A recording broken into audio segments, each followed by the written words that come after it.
Hello, curious minds. Welcome to Mentorless Podcast, a show where I have in-depth conversations with visual storytellers about one particular project. Together, we look at the creative and tactical steps they took, from having an idea to releasing their finished project into the world. I'm your host, Nathalie, and I'm particularly excited to share with you this episode. I hope you're ready for an odyssey into space. In this episode, I talked with Stephen Van Vuuren about his incredible journey making In Saturn's Rings, a project that started as a play 14 years ago and is about to be released on IMAX Screens. The story of Stephen and his film could be a film. You're in for a treat. I had a very hard time to stop myself from asking him questions because his journey is both incredible and incredibly inspiring. I cannot wait for you to discover it. And I cannot wait for me to discover your reactions about it. I'll see you on the other side of this audio track. Enjoy! Stephen, welcome to the show. Thank you for being here with us. It's wonderful to be with you, Nathalie. So you are the filmmaker and producer behind a documentary named In Saturn's Ring. I hope I'm saying it well. And we are Saturday, so I guess it's a great day to talk about this project since it's Saturn's Day. And you have been through a very long process that's taken over a decade, and we're going to talk about it right now. So to start with, can you tell us what's In Saturn's Rings? So in Saturn's Rings, I describe it as a grand tour of the universe starring Saturn that is made entirely with real photographs from space. And I hopefully turn it into something more compelling than a slideshow by using something called multiplane photo animation to create the sense of flying through the photographs. Before we enter into this definition of multiplane photo animation, because I'm sure not many people know what it means and can visualize what it means on a screen, I would be very interested in you telling us a little bit about, you started this project in 2004, and until that point, were you already a full-time filmmaker? I know you are from South Africa, but you live in the United States. So can you tell us where you were when you started this project and how you were introducing yourself at parties at that time, I guess? That's a great way to say, how do you introduce yourself at parties? So the very short little bio is I had my mother was American, my father was South African. I lived in both parts of the world as a kid and wanted to be an astronaut. And that didn't work out, which is its own long story. But at 18, I saw 2001: A Space Odyssey and decided I wanted to become a filmmaker. I didn't even really understand that there were directors and producers and writers up until that point. And seeing that, I realized I could make films about things that I was interested in. So I started down a filmmaking path when I was 18, and that lasted until I was about in my 20s. And that's the point when I came to the States, went to California, tried to go to film school, went and dropped out of a couple of film schools. But this was the late 80s or early 90s, and filmmaking was very expensive. It was an unusual thing to do. At the time in the United States, there were only 11 undergraduate universities that offered filmmaking. Now there are hundreds. So it was a completely different world. And so in about 1990, I said, no, I just can't. I'd spent a lot of money on a 16 millimeter film that I'd never finished, and decided I would go into the computer field because I'd always messed with computers and I had a kind of computer hobby. So I started doing that as my own little business, and that led to a job. And I did that for the next decade. But I always, I had this love of filmmaking that I pretended that I didn't have. So I always kept an eye on it. And I became one of those very critical people. I would go to the movies and, I remember, these are true confessions of a blocked artist, but I remember saying critical things about two movies that I adore today, which is The Big Lebowski and Fight Club, which I would consider two of my favorite films. But that, when you're blocked, you just have that negative energy. But long story short, I kept following the Cassini space program, which was designed in the 90s, and then it was launched in 1997. And I was kind of keeping an eye on Cassini. I was kind of keeping an eye on digital filmmaking. I was like, oh, they're moving filmmaking onto computers. I'm in the computer field. That's interesting. And so in 1999, after kind of a series of life events, I realized I was making a lot of money in corporate information technology, but I was deeply unhappy. So in 99, I got back into filmmaking part-time, and that's where I was in 2004. I introduced myself as Parties as a filmmaker, but I was still doing some part-time information technology work. But 2004, just a lot of things happened. This is a film that found me. It's not a film that I looked for. I'd done the typical kind of, made some shorts, tried to help on some features, tried to write some scripts. That's where I was in 2004. And I was watching the Cassini spacecraft and with the Huygens lander attached to it arrive at Saturn. And I was crushed at the lack of publicity that event achieved. I had read Carl Sagan's Cosmos as a child. This is when I decided to become an astronaut. And I'd read about the moon Titan that was around Saturn, and it was larger than our moon. It was larger than Mercury. It had a full atmosphere, much thicker than ours. And I just imagined aliens and alien civilizations, and it was covered in this shroud of clouds that telescopes could not peer through. And we're sending a spacecraft that's going to orbit Saturn and then drop another spacecraft that's going to land on this. I thought we would all be huddled around our televisions like the Apollo moon landing. And that was the moment that kind of everything changed for me as a filmmaker and the whole course of what I thought I was going to do.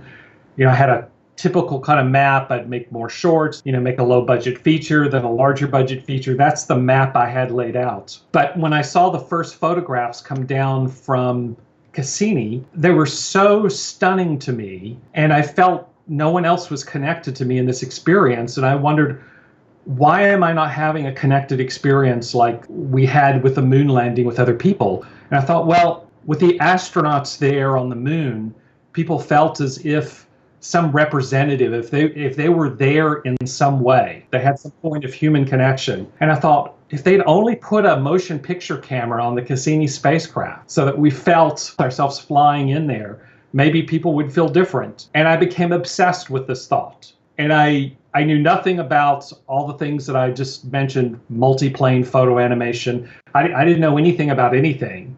I was just obsessed with the ideas of somehow sharing these photographs, and that's where the whole thing began. One of the things that I find fascinating about your story and your project is that there's been so much technological change, and I think it's probably one of the main, I'm suspecting it might be the main thing about this story, that you have this idea of, you feel like there is a lack of media to make the citizens of the world feeling as excited as you about Saturn's pictures. But that was 13 years ago. Once you have this idea, what is your next step? And can you take us through what's your next step into trying to decide what to do and how you decided on doing multiplane photo animation? And also another question I have is this different of parallax? Because I felt it was quite similar to the parallax technique. Is there a difference between multiplane photo animation and parallax? Sort of, and I can explain more about that, because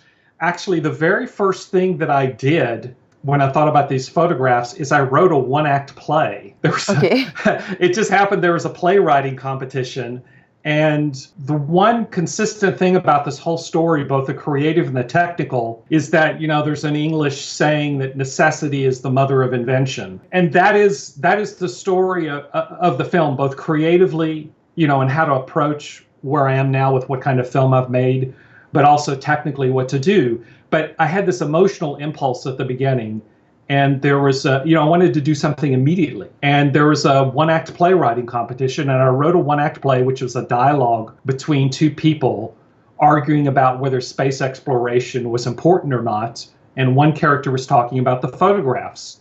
And I thought, well, I come from a filmmaker, maybe I can just put a projector on the stage and I'll project some images behind them. And I wrote that play, and I had a couple of actors perform it, and people seemed to be interested in it, but not sure what to do with it.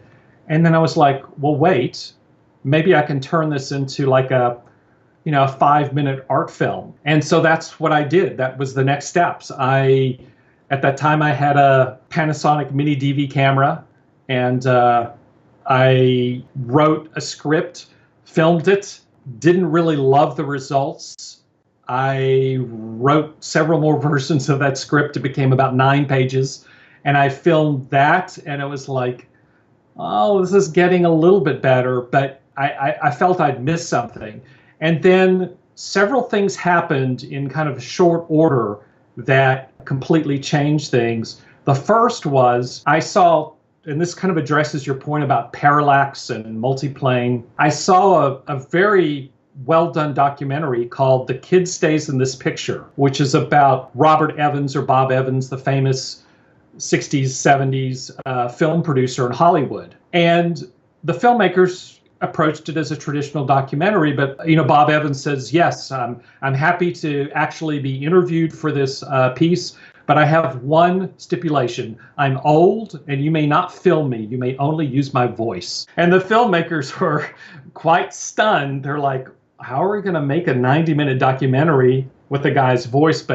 And then someone had the idea that they'd seen a Liz Phair music video, and there may have been one other piece where people had taken Adobe After Effects and taken photographs and split them into layers and applied a little bit of a parallax effect to create something that they call 2.5D animation. And this had a connection to Walt Disney's, not really invention, it was invented, but he turned it into something really powerful and useful for filmmakers called the multiplane camera, which was an animation stand camera with the cameras pointing straight down at an animation cell.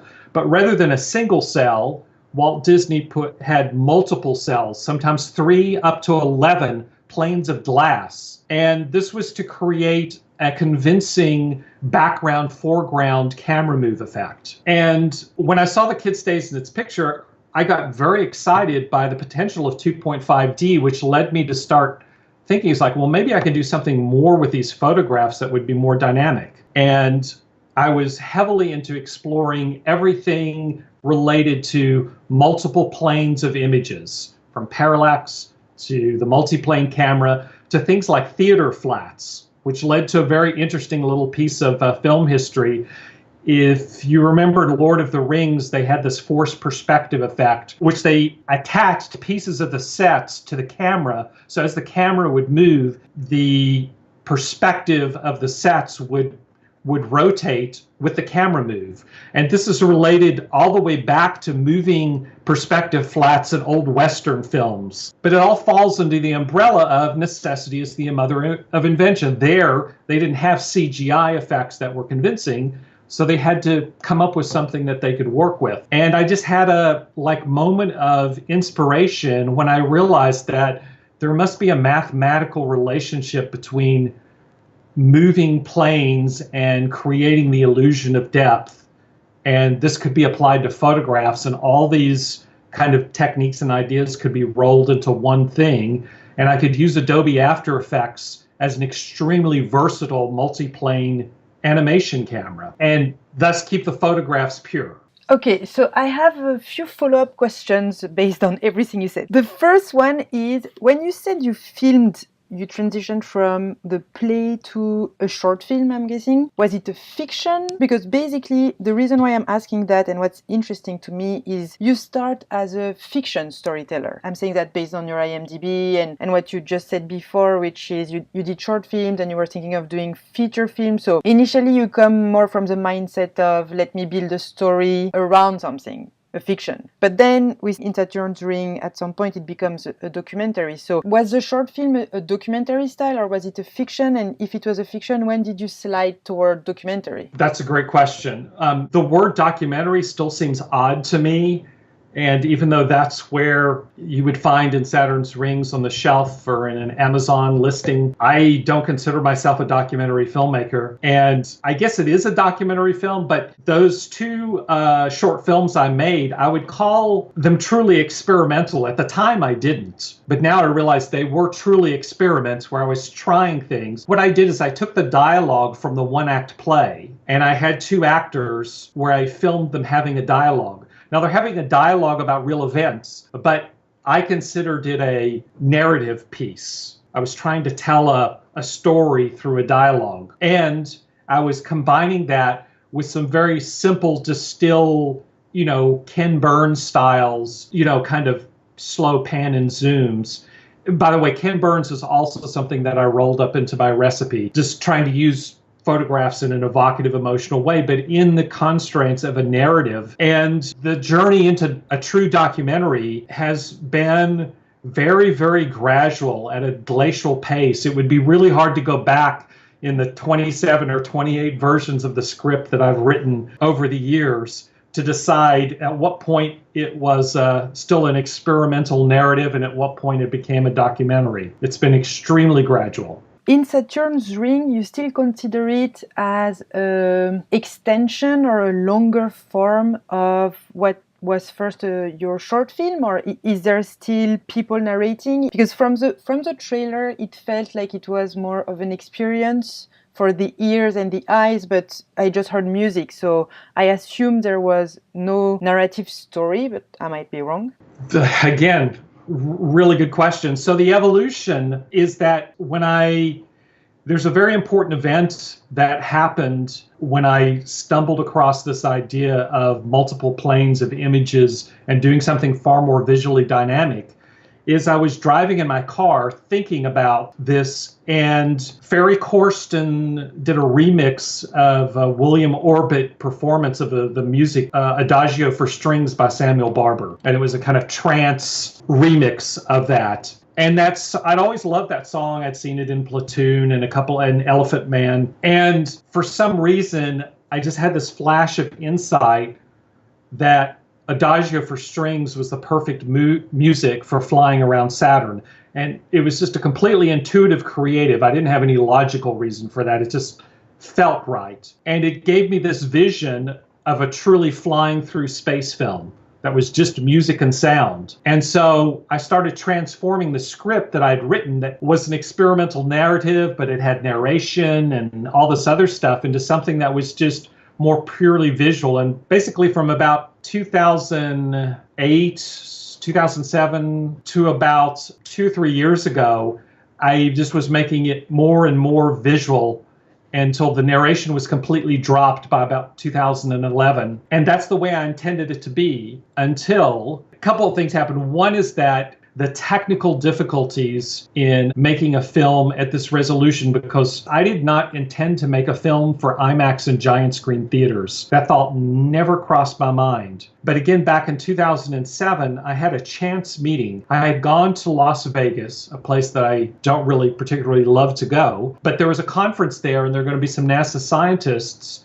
And I thought, well, I've been trying to get a hold of these people through the internet without success. I'm going to go out there and meet them in person. I went out there. It was a terrible experience. This was about 2006. I'd spent a lot of money trying to find an animation or filming technique. I'd made these 2 short films that didn't work out. I was flat broke.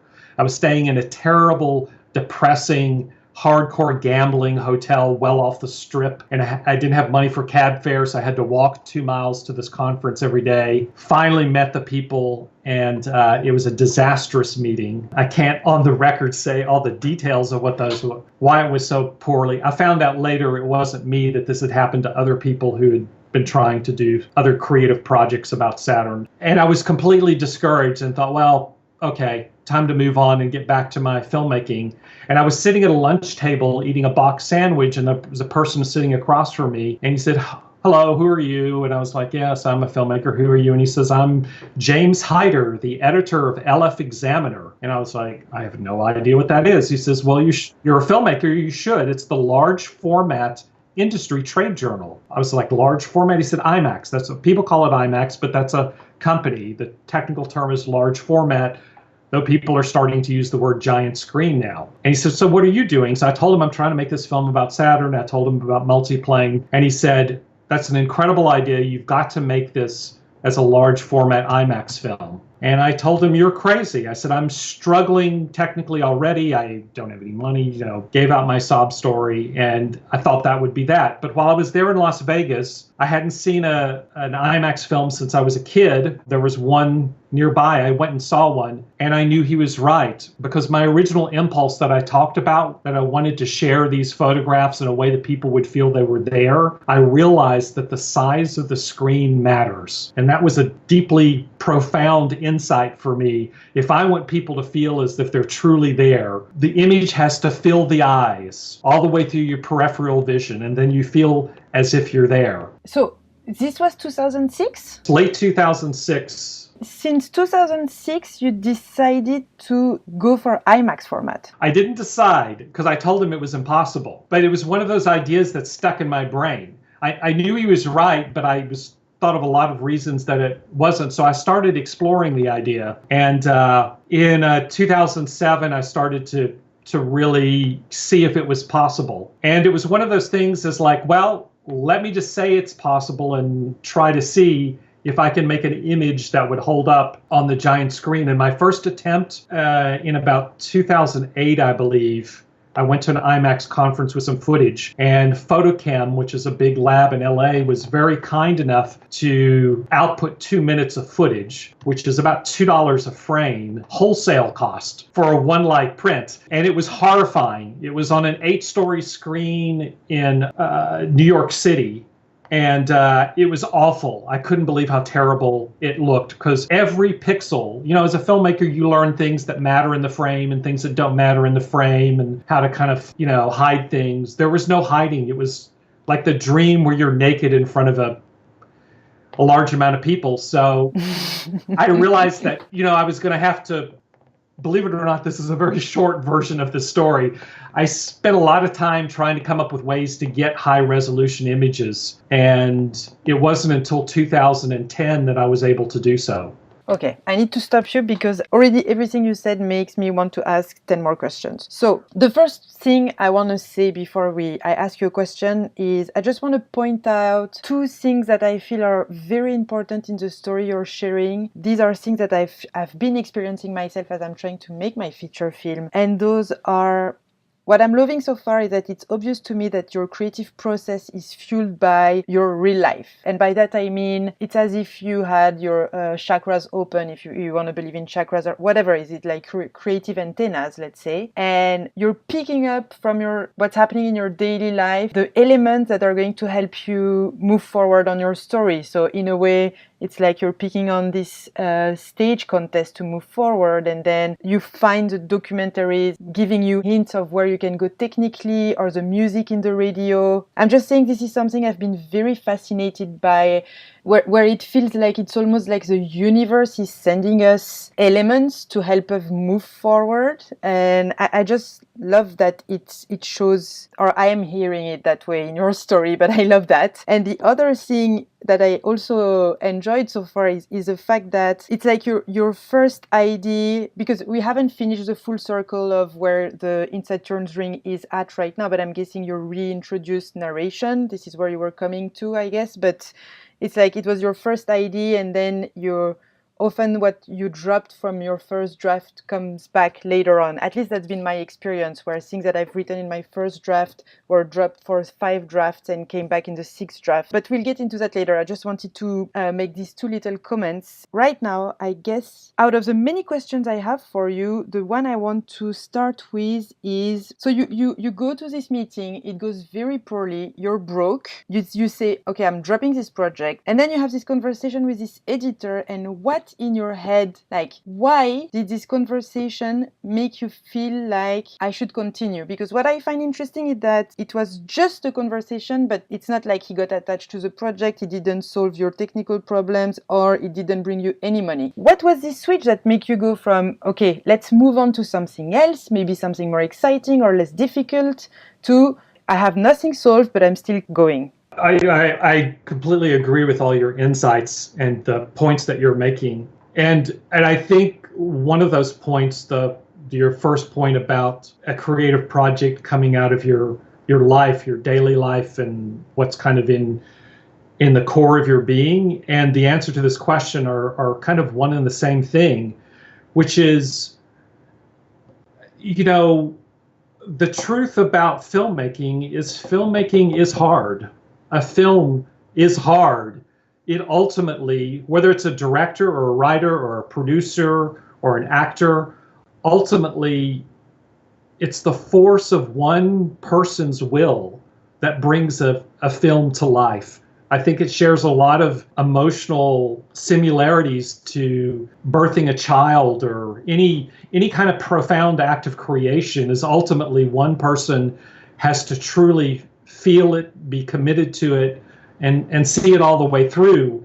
And I'm a big believer in the program, which someone gave me a book which I had on my shelf for years, and then in about 2000 I finally read, called The Artist's Way by Julia Cameron. And that whole process speaks to this whole point of, I much prefer to think myself as not a creator, but as a channeler, and that the creative energy comes from outside myself. Because if I have to create the creative energy all the time, I don't have the energy, just as one small human being to bring a film into being.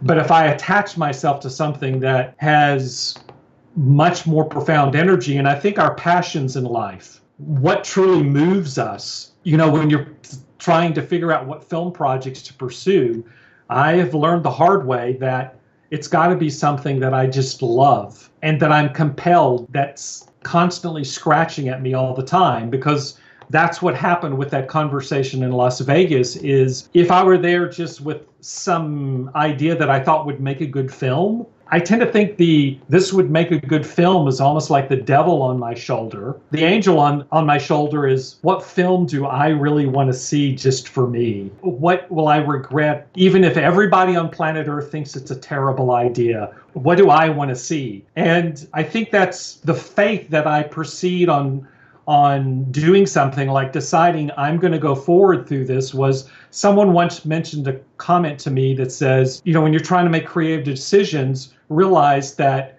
we're actually not unique. If there's something that you love and something that moves you deeply, you're probably not the only one who feels that way. And that's what I did. I was like, at my core, I wanted to do something with photographs from Saturn and the music Adagio by Strings. I said, I think this is a magical combination that moves me profoundly. Let me do that. And so that's after I left that conversation and saw the IMAX film and thought about it and tried to not think about it and tried to do other things. It's not like I've been doing this 24/7. I've tried to get involved in other projects that would take me away, that would be more practical, more reasonable, create financial returns. And those have either been dead ends or been failures. And, after a few months, I'm back on this project. This has been proven true. And the very simple way of illustrating this is, in 2010, I had 1 minute of footage of giant screen resolution fly through of Saturn flying by the rings. I put Adagio for Strings music on it, put it up on Vimeo, and it sat there for 10 months, and it only had 200 views. And in March 2011, that was my birthday's March 4th. And that birthday weekend, I remember thinking, this is done. I have followed my passion. There's only 200 views, which is mostly my family and friends and me watching it about 50 times.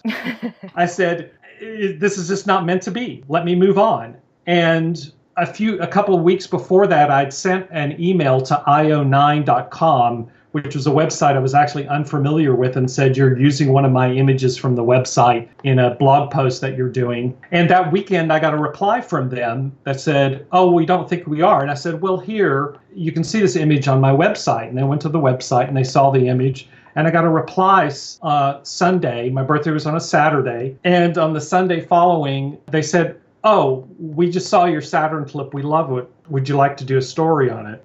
I'm getting just a little emotional here. And the next day, my email box had exploded. It had gone viral off IO9.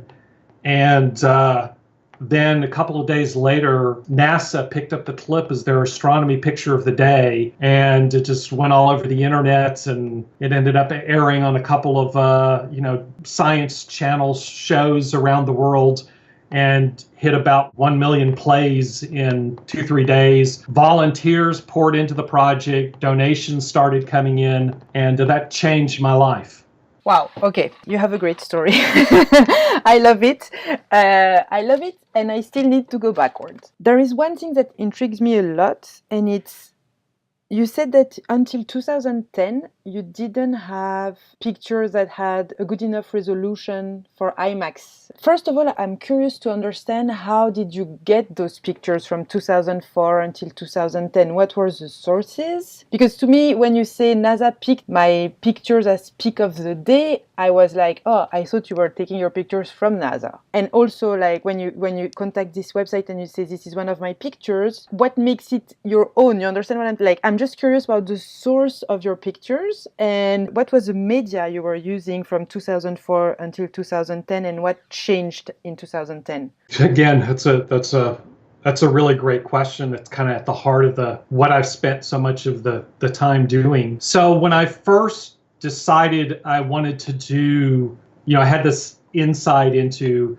yes, I'm going to develop multiplane photo animation. I was not a multiplane photo animator, if there is even such a word. And so I had to do a lot of learning and had some very fumbling attempts. But very quickly, I learned a couple of things. And I knew nothing about photographs from space. And I had written a script realizing that even back, whether I was doing an experimental narrative or a pure documentary, that I couldn't do, if I was going to do an IMAX film, one of these movies that play in these institutions, they are 40 minutes long. They're not 41, they're not, 28, they're 38 to 40 minutes. And if you want them to be seen on those screens, you need to adhere to that. And I was like, I don't think I can do. So there's all these other photographs from space. I'll make a film that puts Saturn in context. That's a theme that I love, is that context is very important. I'd wanted to see Saturn in the context of the universe. So I was looking at all these photographs and I quickly found out if you want to create any kind of animation,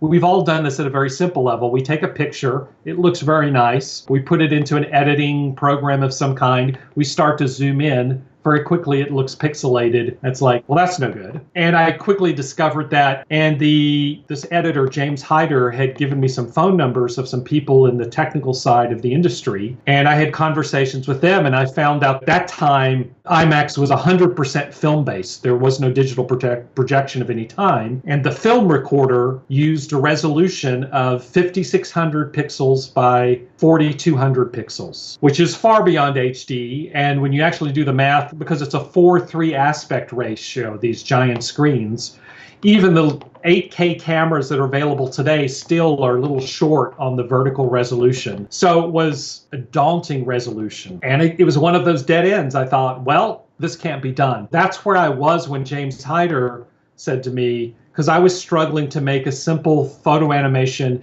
at an HD resolution using the pictures I found on the NASA website. So you were using the pictures made available by NASA? Yes. This was your only source of input, or you had other, I don't know if anyone but NASA had pictures of Saturn at that time? No, but it turned out that that's the tip of an iceberg. If you go to NASA's website and say, show me pictures of Saturn, what I did not know, and I finally stumbled around this very amazing website called Unmanned Spaceflight Forum. And the Unmanned Spaceflight Forum was a group of people around the globe that are called amateur image processors. And what it turns out, the Cassini spacecraft, it has 2 cameras on it. And this is very typical of all the other space missions. Almost all of those cameras are black and white cameras. And in fact, the Cassini cameras are 1 megapixel. There's a wide angle and a narrow angle camera, and they have a 1 megapixel CCD. It's basically digital camera technology from the 1990s. And to take a color picture, they take 3 exposures, and there's an actual filter wheel that rolls around a red, a green, and a blue. And then someone has to combine that into a color picture. Those color pictures that were 1 megapixel were the pictures that I saw. But then as I started digging around, I found some higher resolutions. And, there was just a handful on NASA's website. And that's where I found unmanned spaceflight. The spacecraft, as it's going around Saturn, will take a panoramic, just like, you do a panorama on your phone where you just move it and The camera takes multiple pictures and stitches them together. Well, the spacecraft does the same process, except that stitching has to be done manually. There's no software that can do it because everything's moving. The spacecraft is going at 100,000 miles an hour type thing. So someone has to manually stitch those together. And in unmanned spaceflight forum, there are far more pictures than NASA can process on its own. And they have made the raw image feed, and that was the magic term, raw spacecraft images. There is a treasure of these, but they are not easy to deal with, and they're far more than I as an individual. So I started talking to individuals there on unmanned spaceflight and getting to know them. And this was an initial core. That's when the project was no longer an I project and became a we project. And these people were as obsessed, if not more, than I was with the beauty of space images and eager to share. So they started out by donating their life's work of image processing to me. And then several of them agreed to start helping me create specific images. And those people are still with me to this day to show their level of commitment. And so I and they have been stitching very high resolution images together from multiple small images. We have one set of images that we have stitched together that shatters the Wikipedia entry for the largest image stitches that have ever been done. So the 1 minute video that you put on your Vimeo account, and that was made out of these images you made with these people?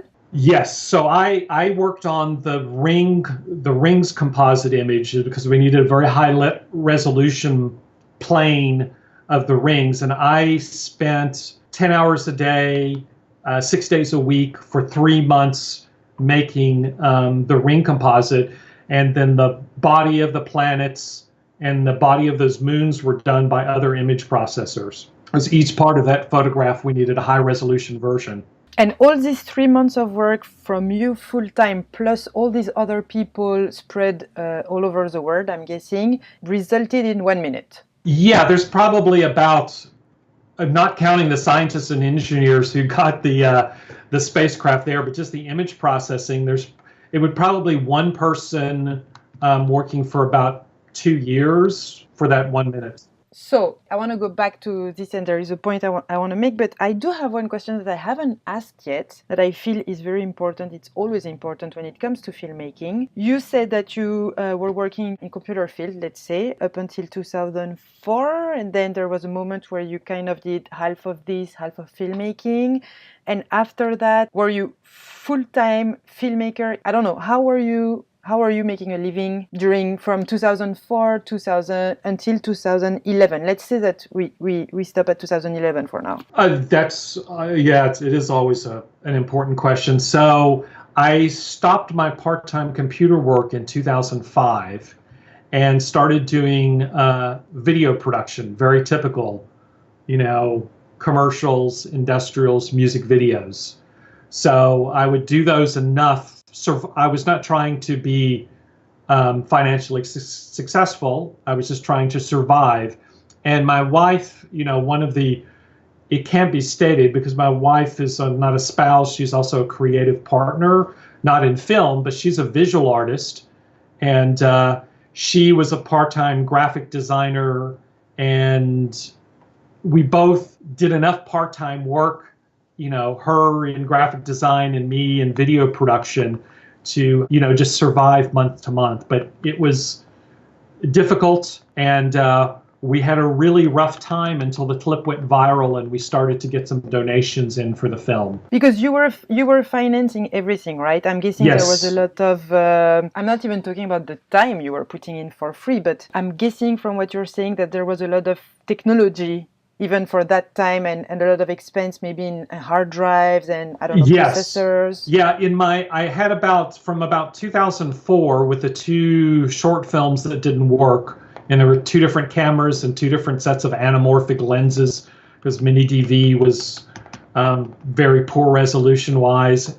And then when I was trying to develop the multiplane techniques, I bought a lot of software that didn't work. So the bottom answer is I'd spent about $60,000 of my own money from 2004 to 2011. That's not a little amount of money, actually. That's 10K a year almost. Yes. And for us, it was basically I'd spent everything I had and could earn but still have time to try to do this. So that's what I'm saying. Before the clip went viral, I really truly felt this is game over. But it's also important that I actually ran out of money about 2009, but a couple of people from the Unmanned Space Flight Forum made donations to the film. In 2007 or 8, I set up a fiscal sponsorship with Fractured Atlas. And speaking of money, in 2007, someone had gotten wind of my projects from a little video I had on YouTube that went a very small viral clip. By that I mean it had a couple 100,000 views, which is pretty good. Which is it is pretty good, but it was early in the days of YouTube, so it was a very narrow audience.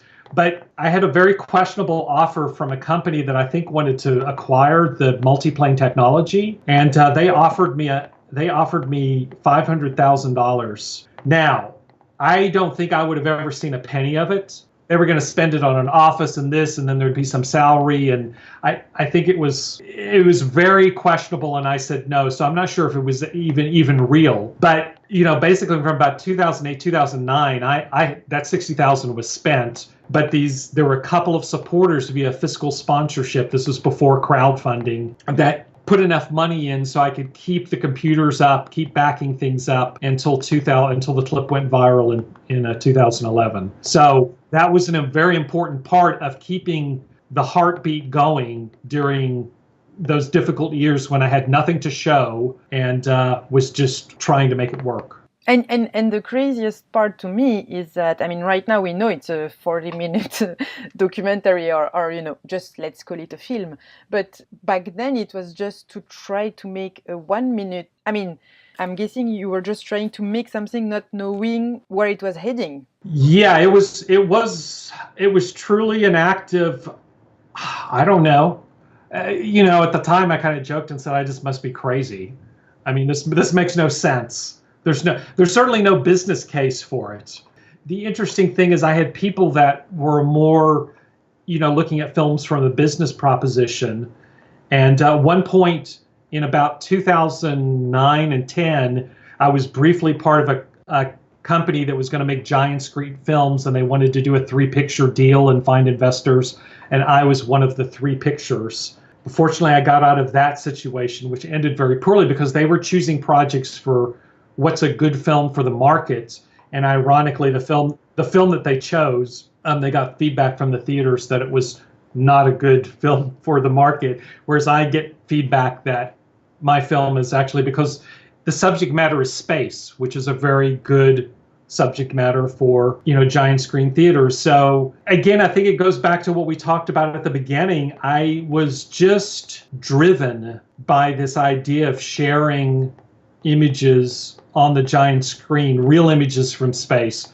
And as like, there's got to be a way for this to happen. So I have a point I want to make, because right now, to me, we kind of cover the pre-viral video, and then I understand there is an after. And what I also found interesting is that in 2011, let's say 1st of March, you had 200 views on your 1-minute video, even though you have a bunch of people who are passionate on the forum, some of them being involved in it, and even though you had already a video that got a good number of views, certainly more than 200 views on YouTube. This is also something that I find fascinating in the creative process. And that's a point another guest I had on the podcast made, which is you're basically alone in this type of project, even though people love you and some people will always be in the 200 people who watch whatever you're doing, good or bad. You can never assume that it's going to work out. And in your case, you had some, based on everything you said,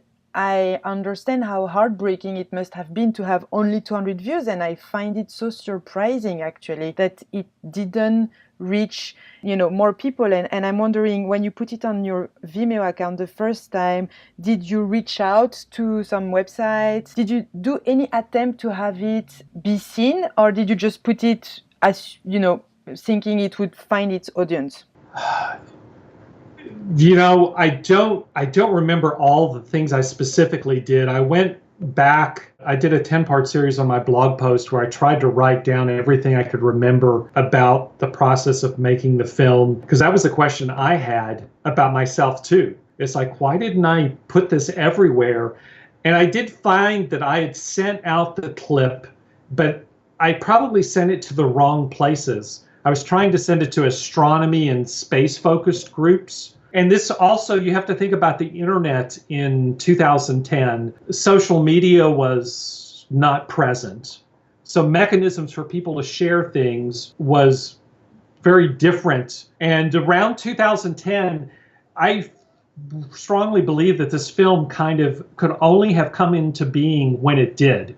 Because 2011 was just kind of the beginning of, we share stuff and we connect it to people. That first clip that went viral, YouTube didn't have, I don't know if you remember YouTube in 2007 or 2008, but it was a Wild West and there was mostly, little kids on it. There were hardly any adults on it. And, I didn't have a website. I didn't have a social media. I didn't have Twitter. I didn't have the things to capture people. And so that was just a missed opportunity on my part. It never occurred to me that anybody was going to pay attention to what I was doing then. And when I had the clip and put it on Vimeo, I think that most people simply didn't click to go visit when I asked. It may have been the way that I couched it or mentioned it, but when I went back and looked at the emails, I think my emails that I sent out to these space groups were a little too long-winded, because I, as a filmmaker, was so broke and looking for funding. I was looking for people to help support the effort financially.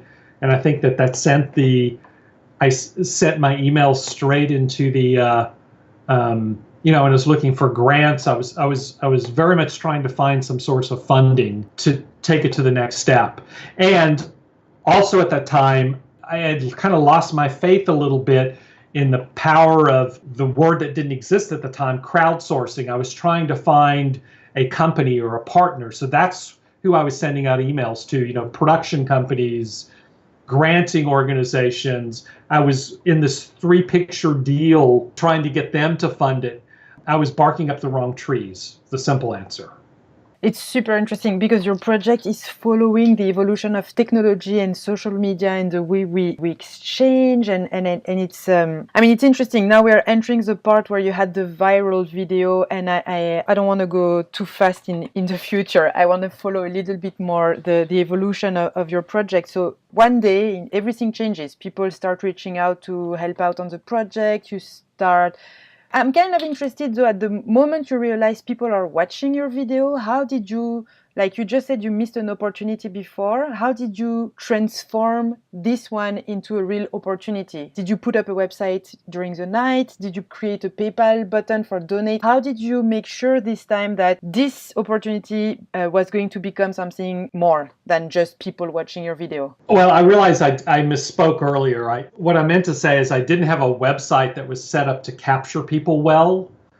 I'd had a website for the project kind of from the get-go, but it had been a very basic site. And then I had, back in the 2007, one of the person who saw the YouTube video was this website designer in Mendoza, Argentina, of all places. And he offered to do me a website for $2,500 at the time. I said, I don't have $2,500.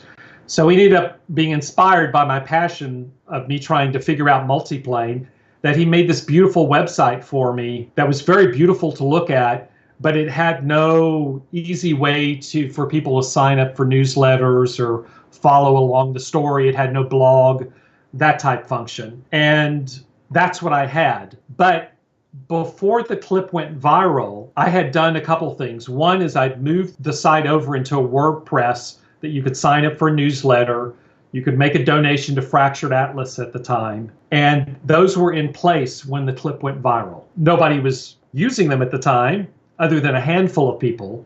I think I had, 100 or so people signed up for a newsletter at that point before the clip went viral. So when it happened, that's what happened. All of a sudden, my email inbox was full of people are liking your video on Vimeo. You have a donation from, there's a news media person that wants to interview you. It was truly an overnight on-off. And, fortunately, I was able to capture enough of that. I mean, that always dies down and there's this crash when your viral experience is over. And what your other person that you talked about said is that people don't necessarily come back, but there was a core because there was so many. Math is important with viral things. Because it was 1 million views, there were basically about 25 volunteers and about 100 donors who donated on an ongoing basis. Some of those were just $5 or $10 a month, but it added up to $300 or $400 a month that I had steady donations, and a couple of people that would put, $2,000 or $3,000 in a year every year from then on. So that made all the difference in the world. Even though it subsided down to 200 people, these are now 200 people that were very different. They were not family and friends at all. They were all new people who felt ownership of the project themselves, and they've stayed with all the way through. To this day? To this day. Wow, that's amazing. And it's actually grown, because I had a very successful Kickstarter that I did in 2014. I'm jumping ahead, but that expanded that group to where we are today. So between 2011, so let's say 2011 is a big game changer, and at that point I'm guessing there's no more doubt in your head that you're just going to continue this project, and even probably there is a moment where you decide to take it even further and make it a full feature. And from that point on, can you tell us a little bit what changed for you? How did you, because all of a sudden you have a team of people who are all over the world once again and coming specifically to help you on this project. I'm guessing that in terms of time management for you and just scale management, it's a whole game change. And also, even though you receive donations, I'm guessing the costs are going up. And that's probably why you decided to do a crowdfunding. What happened between 2011 and 2014? And is it during those years that you decided to make it a full feature that could be screened on an IMAX? Yeah, so when I got the 1 minute clip, I mean, I'd never let go of the idea of doing a 40-minute IMAX. I just didn't really know if it was possible. But when the 1 minute clip was done, I knew it was technically feasible. But something else, here's the interesting thing about how things can change. So in the fall of 2010, I took a digital version of that clip to the IMAX conference and showed it to IMAX theaters. Now, it was on a small multiplex screen. It wasn't on an IMAX giant size screen. And I showed it, and I got a very underwhelming response from those theaters. And I was like, I can do this full length, and there was no offers of money or help, or we're going to help make this film, or there were IMAX distributors there, and nothing happened. The clip goes viral in 2013. From that, I did a crowdfunding campaign to put a 2-minute version of that clip on IMAX film. So in the fall of 2011, I took that to the IMAX conference. It was like I was showing them new footage, and it was the same clip, lots of interest. I signed a distribution agreement in the spring of 2012 with one of the small up-and-coming distributors in the giant screen market. And after the viral clip, that was the next significant thing because, basically from the day the clip went viral, I was actively working with this new group of people on, okay, these are the other sections of the film. Let's start getting the images. I already had some of that image processing started for other sections of the film. And we all started working on that. And we were in that group of volunteers. There was a lead volunteer at the time who felt that we could have everything done by the beginning of 2014, which I added about another 9 months to that. And I told the distributor in 2012, we'll have the film done in the fall of 2014. And yes, the cost went up. So I was getting donations. I was seeking donations. But I also realized I was going to need some additional funding because the costs of the film, I felt I could crowdfund, get donations for, and put a little bit of my own money in my pocket for the actual production of the film using volunteers. And that has proven to be true all the way to the end. However, I had found out that the costs in giant screen, well, first of all, a film out was going to cost $250,000 for one print. So $250,000 was the cost for you to transfer it from digital to film. Yep, that's it to be screened. Yeah, that's for the inner positive and one print, and then about $25,000 to $50,000 for additional prints. And then worse than that, digital projection had gotten started. IMAX's digital system came out in 2009 and 2010. And IMAX's DCPs, I actually make DCPs for other filmmakers. That's been my part-time job in recent years. IMAX has a proprietary DCP format, and they were going to want about $25,000 to $50,000 per DCP. It's now about $50,000, and you need 3 of them. And I suddenly realized I was going to need $500,000 just to show in these certain markets. Not to have my film. I could make a film in 4K DCI that would play in any 4K theater, giant screen or not, anywhere in the world. But in IMAX branded theaters, and there's a couple of other formats in the giant screen, I was going to need a large amount of money. So I talked to my fiscal sponsors, like, is there any way I can sort out the financial logistics of all this? And they said, you keep the production of the film as a nonprofit, but you can form a for-profit LLC that handles the distribution, and you can find some investors to cover just some of the distribution costs. And that's what I ended up doing. That's the way the film has gotten to the end to be distributable. And of course, we're still the universal rule of filmmaking, as I'm sure you know well. You're always looking for money and you never have enough. And we're looking for a corporate sponsor now. Okay, and I'm guessing you have the link on your website. Yes. And the website is? It's just insaturnsrings.com. That's perfect. I will have all the information on my website when the episode comes out. Couple of follow-up questions on this part. The first one is it because the difference visually was amazing, or was it a psychological element? Did it make you look more professional, or why the difference in... or was it just because you came also with the story of it being viral? What makes the difference? I'm not sure I know the truth about this, because it's hard to understand the minds of people. But looking back on that, I think there were several things that happened. First of all, the audience that was viewing it were people that ran giant screen films. And this was one of the first time they had seen material for the giant screen presented on a small digital screen. So I think they were in a negative frame of mind to begin with. And secondly, I do think when something goes viral, people view it differently. There's no question about that. Because now IMAX is increasingly digital. They have new giant screen 4:3 aspect laser projection systems. And I feel it has the same kind of emotional impact, because I do think the most significant factor was the second time I showed it, the image was 10, 20 times the size. And for certain types of imagery, size matters. And the giant screen for images that you want to feel immersed in, that you want to feel are larger than life, and space images are certainly that way. It's a perfect marriage.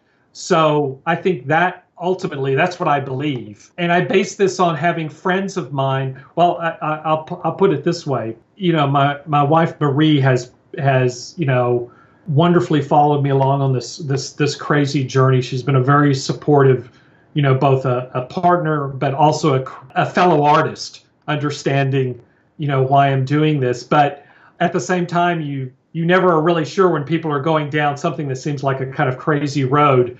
She had seen my early footage over and over and over again, even before I had the viral clip. But we had that 2-minute clip. We traveled to an IMAX theater and showed it to some friends, and it was just 2 minutes. And after it played, she turned to me and she had tears in her eyes, and she says, "I understand now why you're doing this." So that experience. It's hard to explain to someone why it's so different, why it's such a different experience to see it at that sense of size. but it really is. I cannot make that point too many times because I forget it. I look at my footage on my computer and I have a projector and a nice TV here to look at it, but I forget what that's going to be like in a theater for people seeing it the first time. You know, I mean, I watched Gravity on IMAX. It was one of the only times that I did not even watch it on IMAX. I just watched it on a big screen with 3D. And already just this little switch in experience was very profound for me because it was space. I mean, I'm not a believer in everything needs to be high, 8K, 4K, blah, blah, blah. But when it comes to space, or, I'm watching right now Planet Blue, and just what the technology is able to capture right now, and I'm guessing what it will be able to capture in a few years. When it comes to nature and the universe, I really feel that it does make sense to want to watch it with, a large point of view. And I understand what you mean. It makes sense that seeing Saturn on a big screen would be much better than on your phone. Yeah, no, I completely agree with you. I very much believe, just like paintings, there are some paintings, people are always surprised that Mona Lisa is small. The canvas size, sometimes you want that intimacy. It's hard to have that intimacy with the Mona Lisa, but that's what the artist intended. And whereas I saw Dali's Last Supper, which is a massive canvas with larger than life people, and those experiences are both equally profound but very different. And I think that's also interesting in terms of, and actually that ties to a question I have. Format is also influenced about narrative, or narrative is influenced about format, depending on how you think about it.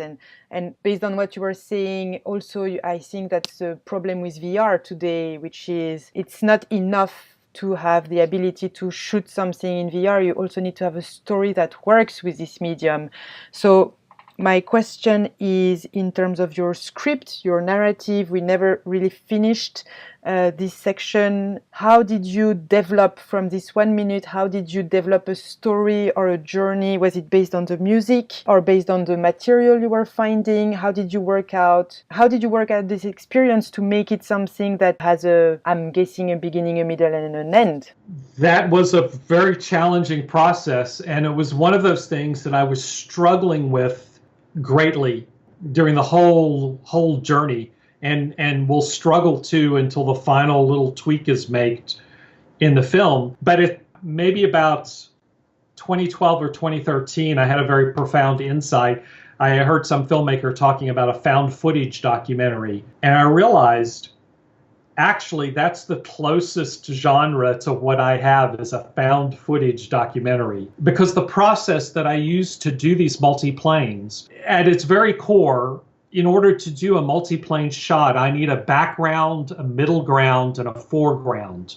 I can't write a script first and then go find the images to make it happen. I have to go look and see what space images are available, whether they're Saturn images or images of galaxies, see what those images are, and then decide what shot I can do, which then determines what narrative I can string together. And so it's a found footage film that I have to edit before I make it. So that's awkward. There's no other word for it. It's not elegant. I have elegant space stories that I could write, but I would not have the footage to show anything with. So I've had to do this. It's as difficult as the technical, to try to bend the images that I do have and bend a narrative that I'm going to tie everything together. And my creative choice was the motif or the method or the metaphor that I was going to use for my storytelling was when you go to a place in nature that's very beautiful, a national park or some spot on Earth, you have a guided experience. It's your experience, but it's guided. You're just not wandering aimlessly. There'll be some signposts, and that was my choice initially, is I'm going to do a self-guided tour of, like, say, the Grand Canyon or some dramatic natural beauty place where you have a sign that lets you know what you're looking at and then tells you where to go to next. And that's what I was doing until about 2 or 3 years ago, when I realized with these multiplanes, as the first ones were starting to render, that I was not going to have the control over the shots that I wanted to to make that work. And I was listening to some interviews with Stanley Kubrick and people talking about Stanley Kubrick, and he was talking about his use of narration because he's, always talked about as a very visual filmmaker, sometimes doesn't use much dialogue, but he loves narration. And he talked about it being, he said, I'd never want to make a film where I don't have narration as a way to fix a storytelling issue. And that's stuck in my brain. And that's why I added sparse narration in at the end, was to deal with this issue of I need that in my tool bag, and it works better than title cards, which I love title cards because it was easy to put in many different languages. But at the same time, the film just got this awkward tension between the found space images and trying to tie it together with a narrative. Narration has just brought those worlds all together, and it's very sparse. It's only about 900 words of narration in 40 minutes. And that feels right for the format, because when the screen is big and you're there, it's just like if you were in a national park. If you have a guide who's talking to you, you just want them to talk briefly and then let you experience it. Be there just as needed, but nothing more. I see that you also used the music from Samuel Barber that first inspired you to transform this journey into what it has become. And you recorded music with the orchestra. And so basically, 2012, you said to the distributor you could be done in 2000, by the end of 2014. And the film is coming out in May 2018. So I'm guessing things didn't go as planned completely. Yeah, so the last big problem, I wanted to have Saturn exist in a universe rather than a film that I felt I couldn't stretch out. The Saturn imagery, again, this found footage thing, I didn't have enough images to make a 40-minute Saturn film. It just was not going to happen. I could make about a 15-minute Saturn film, but that was it. So how I'm going to bookend and wrap this all together, a big part of that was coming through space and finding Earth and the solar system and our galaxy and Saturn. And the imagery that we decided to do with this was very ambitious, because another part of my dream of space was, every space, Star Trek and Star Wars and all these films that so many of us have loved over the years, or 2001: A Space Odyssey, or I'm also a Tarkovsky fan. All of these films, I wanted that moment of flying through space and flying through galaxies. And that is extremely difficult to contemplate if you're going to say we're going to use real photographs. So a big part of our work that we were going to do in 2013 and 2014 was gathering millions of individual photographs of galaxies for that sequence. And the volunteer leading that effort thought it would take about 3 to 6 months. I doubled that to 12 months. That volunteer had some challenges in their lives and had to fall away from the project.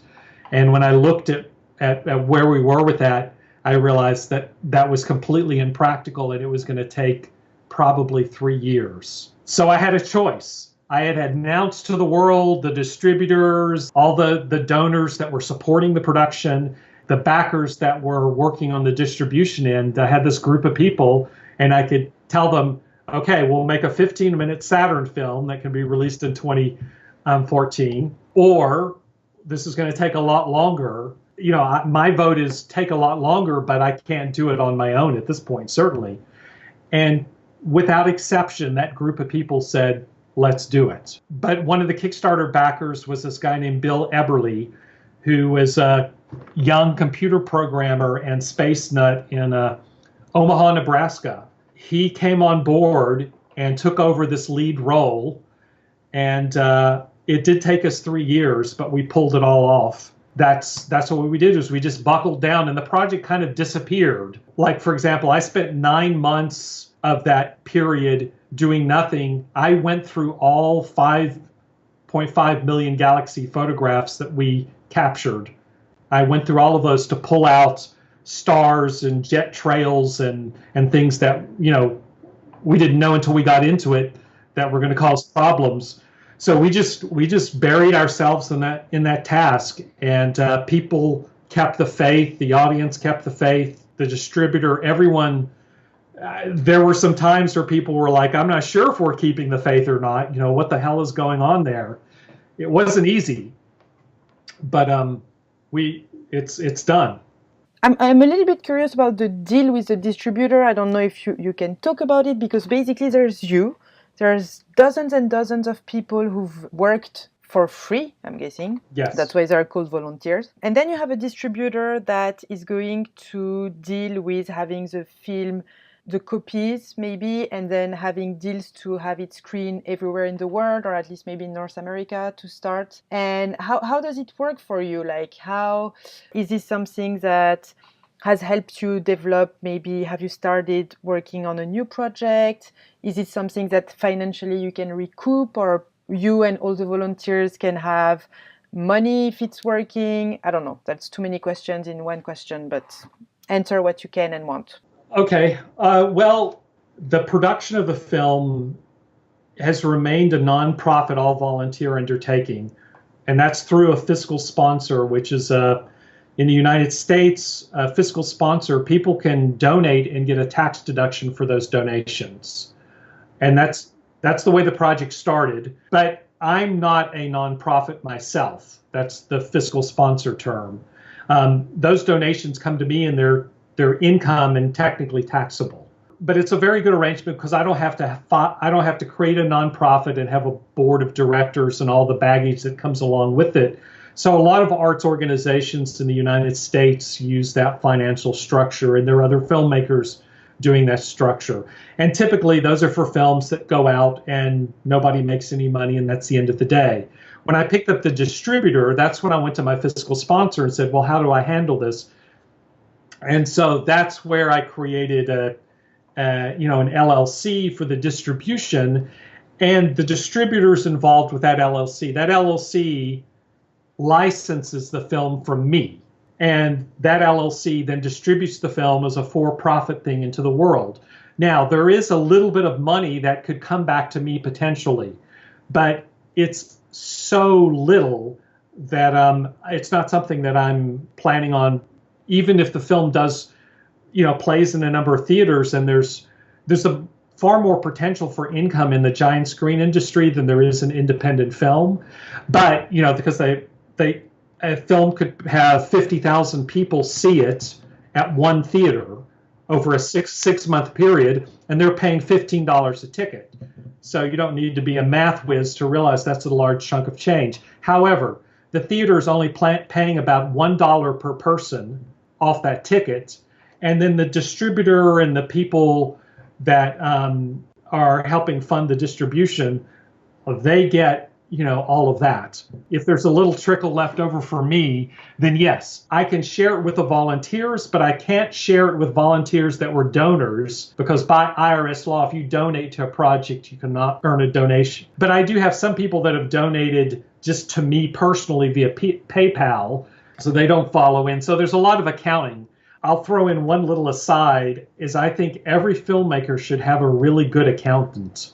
That's a good lawyer and a good accountant. And if you have to choose between an accountant and a lawyer, choose an accountant. Oh, really? Yes, because there's nothing you can learn. Here's the thing that I've learned from dealing with a lot of contracts and very complicated contracts, is you can sit down and study a legal contract and learn to understand. Yes, you lack the experience, but you can talk to other people, you can talk to lawyers. That's something I can wrap my head around, my contracts that I've signed. Accounting and all the complications of tax laws, there is no way I can ever wrap my head around those things. I have two questions that I always ask to finish. And one of them is, if you were to start in Saturn's Rings today, which lessons now would you take with you? So I'm guessing one of them is take an accountant. Yes. But if you have any other, do you have any other thing that comes to mind? Well, I'll pass on something that was passed on to me by another filmmaker. Even when you have an all-consuming passion that you're driving through, let it only be 95% consuming. Have other creative things that you're starting to nurture, because this was part of the question that you asked. I have kept enough other little things going on the side in downtime and free time. That's, I'll work on on a script or another idea of things I want to do next, because when the film comes out in May, well, first of all, like all things, I have to deliver a native full dome format, which is going to take me another 6 months. So it's really not until about 2019 that I start to get to be really moving on to the next projects. And In Saturn's Rings has the potential to stay in distribution evergreen. It could play in theaters, because of the type of theaters it's playing to. So I could always have distribution tasks. But I think you want to avoid, I see this, people who are one and done. There was a study done in Australia of filmmakers that go into film festivals that about 60% of people are one and done. And I think there's probably multiple reasons why that's true.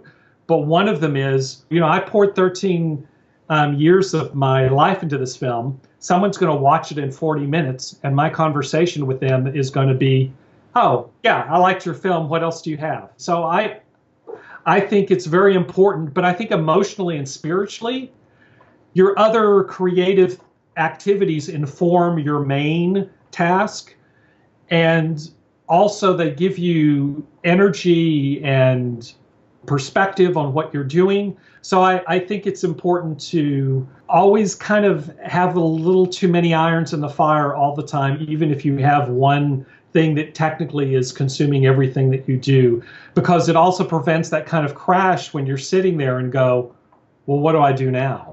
I love it. This is so important, and I found it to be extremely true. And you can see this type of stories over and over again. And what you say about just having a balance in your creative and in your personal life, you've proved this point at the very beginning of your story. I firmly believe you need to have something else than filmmaking in your life to make interesting films. If you want to write books, you need to do something else than just reading books. You need to read books, but you also need to live a life, an interesting life. Otherwise, you're going to feel it through the output. So, this is the last question. It's perfect because you always give me great bridges and transitions. And my question is, what's next for you? I have a lot of ideas. I have some scripts. I have a script that's probably in that you were talking about, comes back in draft 6.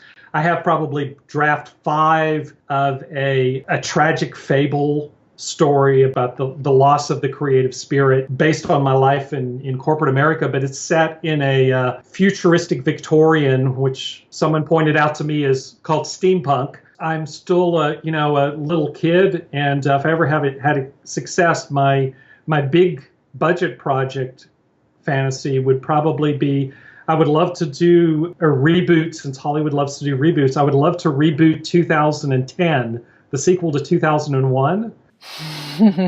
But reboot it actually retro.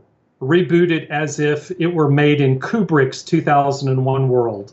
Shoot it on film, do it with models, make something that felt like a true companion piece. But in a more real practical sense, one of the things I've done for most of the years, we have the 48-hour film festival, which they now do all over the world. I've done 12 of those. Those have been creative gym for me. It's the complete opposite of what I'm doing.